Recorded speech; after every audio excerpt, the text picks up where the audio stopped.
Hello everyone, welcome to my channel. இன்னைக்கு நம்ம standard 9 chapter number 9 ப்ராபபிலிட்டியில் எக்ஸைஸ் 5 9.1ல் 6th சம் வந்து பார்க்க போகிறோம். கொஷின் என்ன கொடுத்துருக்காங்கன்னா 2 டைஸ் வந்து ரோல் பண்ணுறாங்க. அப்படி ரோல் பண்ணுறப்ப கொடுத்துருக்க சப்டிவிஷன்ஸ் எல்லாமே கண்டுபிடிக்கணும்னு சொல்லியிருக்காங்க. இப்போ ஒரு டைஸ் ரோல் பண்ணால் எனக்கு 1 2 3 4 5 6ன்னுட்டு எனக்கு சாம்பிள் ஸ்பேஸ் வந்து கிடைக்கும்.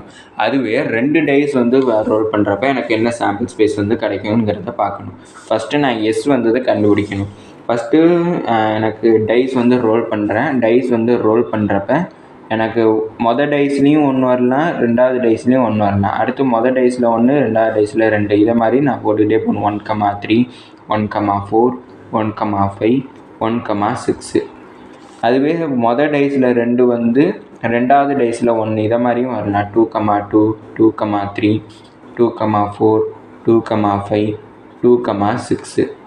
அடுத்தது 3,1. இதே மாதிரி எனக்கு சாம்பிள் ஸ்பேஸே எனக்கு ரொம்ப பெருசாக போகும் இந்த சம்மில். 3,2 3,3 3,4 3,5 3,6. அடுத்தது 4,1 4,2. இதே மாதிரி 6 வரைக்கும் எழுதணும். 4,3 4,4 4,5 4,6. அடுத்தது 5,1 5,2. அடுத்தது 5,3 5,4 5,5. அடுத்து 5,6. அடுத்தது 6,1 6,2 6,3 6,4 6,5 6,6. மொத்தம் எனக்கு சாம்பிள் ஸ்பேஸே இதில் இருக்குது, இவ்வளோ கிடச்சிருக்கு. அடுத்து என்ஆஃப்எஸ் வந்து என்னன்னு கண்டுபிடிக்கணும். என்ஆஃப்எஸ்ங்கிறப்ப இதில் மொத்தம் எத்தனை சாம்பிள் ஸ்பேஸ் இருக்குதுன்னு பார்த்தோம்னா 36 சாம்பிள் ஸ்பேஸ் வந்து எனக்கு கிடச்சிருக்கும். இல்லை ஃபஸ்ட் சப்டிவிஷன் வந்து என்னென்னா இதில் இருக்கிற நம்பர்ஸ், அதாவது இங்கே 1 1ன்னு இருந்துச்சுன்னு வச்சுக்கோங்க, இது ரெண்டையுமே சம் பண்ணணும். அப்படி சம் பண்ணுறப்ப எனக்கு 1 வரணும். அதாவது நான் இங்கே ப்ராக்கெட்டுக்குள்ளே இருக்கிறதுல 2 நம்பரை ஆட் பண்ணால் எனக்கு 1 வரணும். அப்படி எந்த நம்பரை ஆட் பண்ணாலுமே இங்கே 1 வராது, எல்லாமே கிரேட்டர் தென் 1ஆக தான் வரும். அப்படின்னா எனக்கு அதை ஏன்னுட்டு எடுத்துக்கிறேன். அப்படின்னா ஏ இஸ் ஈக்குவல் டு 0ன்னுட்டு எனக்கு கிடச்சிருக்கும். அப்படின்னா எனக்கு என் ஆஃப் ஏவும் 0 தான் கிடச்சிருக்கும். ப்ராபபிலிட்டி ஆஃப் ஏ கண்டுபிடிக்கணுங்கிறப்ப P of A is equal to N of A divide by N of S. N of A 0ங்கிறப்ப 0 டிவைட் பை 36 எனக்கு 0 தான் கிடைக்கும். அப்படின்னா பி ஆஃப் ஏவோட வேல்யூ 0ன்னுட்டு எனக்கு கிடச்சிருக்கு.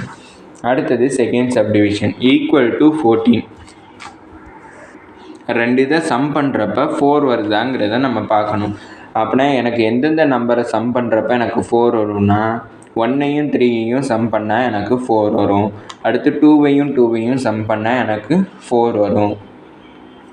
அடுத்து வேறு என்ன நம்பர்னு பார்க்குறப்ப 3,1 சம் பண்ணினா எனக்கு 4 வரும். மீதி எந்த நம்பரை வந்து சம் பண்ணாலுமே எனக்கு 4 வராது. அப்படின்னா எனக்கு இதை வந்து நான் பீன்னு எடுத்துக்கிறேன். பீங்கில் எனக்கு என்னென்ன நம்பர் கிடச்சிருக்குன்னா 1,3, அடுத்து 2,2, அடுத்தது 3,1 வந்து எனக்கு கிடச்சிருக்கு. அப்படின்னா எனக்கு என் ஆஃப் பி வந்து என்னென்னு பார்க்கணும். மொத்தம் 3 இருக்கிறதுனால என் ஆஃப் பி வந்து 3. அப்படின்னா ப்ராபபிலிட்டி ஆஃப் பி கண்டுபிடிக்கிறப்ப P of B is equal to N of B divide by N of S. N of B வந்து எனக்கு 3 divide by N of S வந்து 36. அப்படின்னா இது 3 1s ஆர், இது 3 12s R. B of B எனக்கு என்ன கிடச்சிருக்குன்னா 1 divide by 12ன்னுட்டு எனக்கு கிடச்சிருக்கு. அடுத்தது தேர்ட் சப்டிவிஷன். தேர்ட் சப்டிவிஷனில் என்ன கேட்டிருக்காங்கன்னா லெஸ் தென் 13 கேட்டிருக்காங்க. இங்கே சம் பண்ணுறப்ப எல்லாமே வந்து லெஸ் தென் 13 தான் இருக்கும். எதை ஆட் பண்ணாலுமே அது கிரேட்டர் தென் 13 அப்போ கடைசியில் பெருசாக இருக்கிற இந்த 6ஐயுமே ஆட் பண்ணாலுமே எனக்கு 12 தான் வருமே தவிர அது 13 கிரேட்டர் தென் அப்போ எல்லாமே எனக்கு லெஸ் தென் 13 தான் கிடச்சிருக்கும்.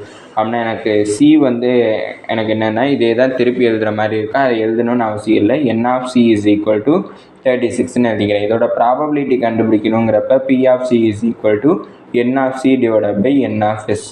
என் ஆஃப் சிங்கிறப்ப 36 divide by N of S வந்து 36. ரெண்டையும் கேன்சல் பண்ணுனா 1 வரும். அப்படின்னா P of C is equal to 1ன்னுட்டு எனக்கு கிடச்சிருக்கு. இதோட இந்த வீடியோ முடிஞ்சிச்சு. தேங்க்யூ.